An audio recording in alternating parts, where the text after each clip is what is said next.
Fy enw i ydi Aaron Jones a dwi yn gyd sylfaenydd cwrs Cymraeg Say Something in Welsh.com.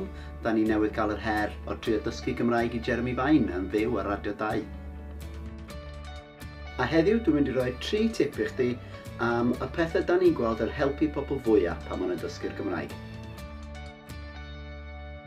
Rhif 1. Camgymeriadau neu mistakes. Gnewch lot o gamgymeriadau. Mwyaf o gamgymeriadau da chi'n gwneud, cyflymau da chi'n dysgu. Rhif 2. Chwerthin. Mae'n anodd gwneud camgymeriadau os ydyn nhw'n setio chdi. Mae rhaid i chi chwerthin. Os ydych chi'n gofyn am ryw mewn diod, mae angen chwerthin.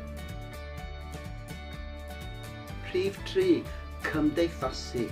Defnyddiwch eich Cymraeg. Mae iaith ar gyfer siarad efo pobl, felly ewch allan neu roi gwahoddiad i bobl alw draw, mae rhaid i chi siarad efo pobl. Ac i gloi, magic secret fi sydd yn gwneud bob un o heina yn haws, sydd yn gwneud hi'n haws gwneud camgymeriadau, haws chwerthin a haws cymdeithasu, ydy paent neu ddau, neu wydred o win.